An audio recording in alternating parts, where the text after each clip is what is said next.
زیاتر لە 61 ڕۆژە حکوومەتی ماوە بەسەرچووی هەرێم موچەیەکی دابەش نەکردووە و خەریکی بەڕێکردنی کاتە. ئەندامێکی پەرلەمانی عێراق دەڵێت هەرێم ناوێ ئەو کێشەیە چارەسەر بێت و دەسەڵاتداران سوودیان لەم کاتە بینیوە و ڕۆژانە نەوت بە قاچاق دەفرۆشن. گرفتەکە لەوەدا حکوومەتی هەرێمی کوردستان ناوێ ئەم کێشەیە چارەسەرکە. بۆ ئەمە داهاتی مانگێکی لەبەردەسان نییە، بۆ هەموو داهاتی ئەم ساڵ بۆ حکوومەتی عێراق 199 ملیاری ڕادەست کردووە کە مانگی نزیکەی 50 ملیارەکە.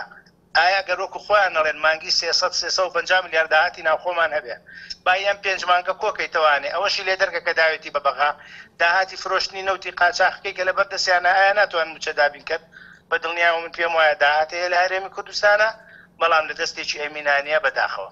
چاودێرێکی سیاسیش دەڵێت حکوومەتی ماوە بەسەرچوو لە بڕی نەوت ئاوی پاچی بفرۆشتایە ئێستا دەیتوانی موچەیەک دابش بکات، بەڵام حکوومەت بێباکە و سزای موچەخۆران دەدات.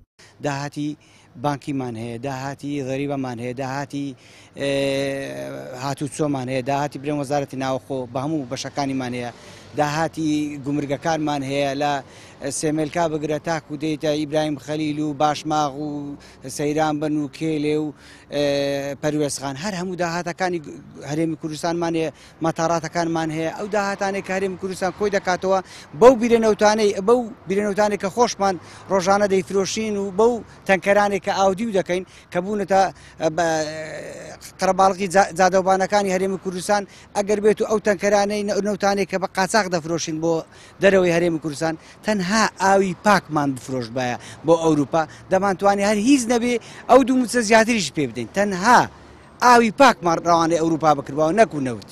پلانی حکوومەتی هەرێمی کوردستانەوەیە کە تاوە پەیام چەند جارێک تەلەفۆنی بۆ و تەبێژی حکوومەتی ماوە بەسەرچووی هەرێم کرد تا هۆکاری دواکەوتن و دابەژنەکردنی موچەی لێ بپرسێت، بەڵام و تەبێژی حکوومەت وەڵامی پەیوەندیەکانی نەدایەوە.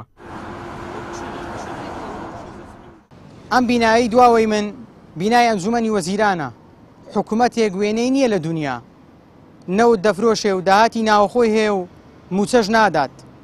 زیاتر لە 400 جۆری باج و ڕسوماتیشی لەسەر هاوڵاتیان داناوە. ئیبراهیم زیاد، کەناڵی ئاسمانی پەیام، هەولێر.